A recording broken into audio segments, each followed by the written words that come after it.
بسم اللہ الرحمن الرحیم۔ السلام علیکم۔ کیسے ہیں آپ سب لوگ؟ امید کرتا ہوں کہ آپ سب خیریت سے ہوں گے۔ تو چلیے آج کا لیسن شروع کرتے ہیں۔ آج ہم فارمیسی اسسٹنٹ کے پرچہ اول کا جو پہلا حصہ ہے اس کے دوسرے چیپٹر سے ریلیٹڈ شارٹ کویسچنز اور ایم سی کیوز کے متعلق جانیں گے۔ دوسرے چیپٹر کا عنوان ہے کیمسٹ کی دکان کا انتظام۔ اس میں مین جو دو ٹاپک ہیں وہ ڈسکس کیے گئے ہیں۔ ایک ہے کیمسٹ کی دکان کی منصوبہ بندی اور دوسرا کیمسٹ کی دکان کی تنظیم۔ منصوبہ بندی اور تنظیم کے بارے میں پڑھنے سے پہلے ہم کیمسٹ کی دکان کی ڈیفینیشن یاد کر لیتے ہیں۔ فارمیسی یا کیمسٹ کی دکان وہ جگہ جہاں پر کوئی دواساز اپنی پیشہ ورانہ خدمات سر انجام دیتا ہے، فارمیسی یا کیمسٹ کی دکان کہلاتی ہے۔ تو اس کی مثالیں کون سی ہوں گی؟ Community pharmacy, hospital pharmacy, industrial pharmacy وغیرہ۔ وہی 6 قسم کی فارمیسی یا کیمسٹ کی دکان جو ہم نے پچھلے چیپٹر میں پڑھی ہیں وہی اس کی مثالیں ہیں۔ کیمسٹ کی دکان کے انتظام کے حوالے سے دو ٹاپک جو ہیں وہ فارمیسی اسسٹنٹ کی بک میں ڈسکس کیے گئے ہیں۔ ایک ہے کیمسٹ کی دکان کی منصوبہ بندی اور اس کے بعد ہے کیمسٹ کی دکان کی تنظیم۔ تو کیمسٹ کی دکان کی منصوبہ بندی کیسے کرتے ہیں؟ اس کے لیے فارمیسی کے لیے مناسب جگہ کا انتخاب کرنا ہوتا ہے اور دوسرا رقم کا جو ہے وہ بندوبست کرنا ہوتا ہے۔ تو اگر اس طرح کا شارٹ کویسچن آ جائے کیمسٹ کی دکان کی منصوبہ بندی کرتے ہوئے کن باتوں کو اہمیت دینی چاہیے، تو اس کے لیے آپ لکھیں گے کیمسٹ کی دکان کی منصوبہ بندی کرتے ہوئے درج ذیل باتوں کو اہمیت دیں گے۔ نمبر 1 فارمیسی کے لیے جگہ کا انتخاب اور نمبر 2 رقم کی مقدار۔ کیمسٹ کی دکان کی منصوبہ بندی کے بعد دوسرا ٹاپک ہے کیمسٹ کی دکان کی تنظیم۔ یعنی جب منصوبہ بندی کے بعد آپ نے فارمیسی کو بنانا ہے تو اس کو کتنے حصوں میں تقسیم کیا جا سکتا ہے؟ فارمیسی کو 3 حصوں میں تقسیم کیا جا سکتا ہے۔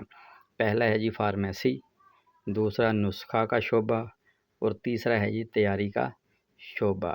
تو آپ نے شارٹ کویسچن کے طور پر اس کو ایسے ہی یاد کر لینا ہے۔ کیمسٹ کی دکان کی تنظیم کرتے وقت اس کو کتنے حصوں میں تقسیم کیا جا سکتا ہے؟ 3 حصوں میں۔ یہ تینوں حصوں کے نام آپ نے یاد کر لینے ہیں۔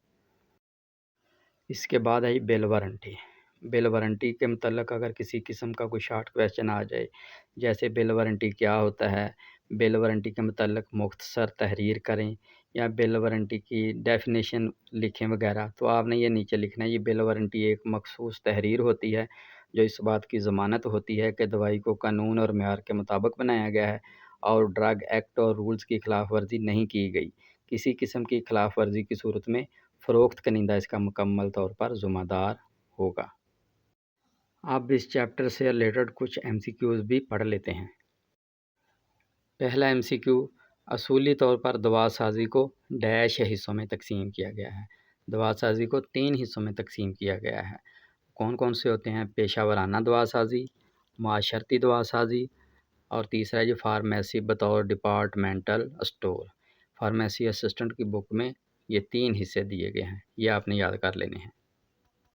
اس کے بعد ہے فارمیسی میں موجود فریج کا درجہ حرارت ڈیش ہوتا ہے۔ یہ ہوتا ہے 2 ڈگری سینٹی گریڈ سے 10 ڈگری سینٹی گریڈ تک۔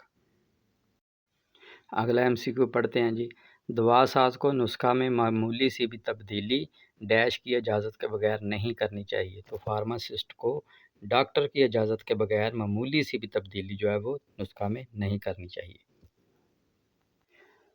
پھر ہے ڈاکٹر کی اجازت سے نسخہ میں کی گئی تبدیلی کی ڈیش مریض کو علم نہیں ہونی چاہیے۔ تبدیلی کی اطلاع مریض کو نہیں ہونی چاہیے۔ مریض کو نہیں بتانا چاہیے کہ ہم نے ڈاکٹر کی اجازت سے یہ تبدیلی کی ہے۔ اس کے بعد اگلا ایم سی کیو ہے زہریلی ادویات کے ڈبوں پر واضح حروف میں سرخ رنگ سے ڈیش لکھا ہو، زہر لکھا ہو۔ یہ ایک اور طرح سے بھی ایم سی کیو آ سکتا ہے، زہریلی ادویات کے ڈبوں پر واضح حروف میں ڈیش رنگ سے زہر لکھا ہو۔ تو رنگ بھی پوچھ سکتا ہے، وہ ہوگا سرخ رنگ۔ سرخ رنگ بھی یاد کرنا، سرخ رنگ سے زہر لکھا ہو۔ اس کے بعد ہے جو ادویات پہلے ایکسپائر ہو رہی ہوں ان کو ڈیش رکھیں، شیلف کی اگلی طرف۔ جو ایکسپائر ہو رہی ہوں انہیں شیلف کی اگلی طرف رکھنا چاہیے۔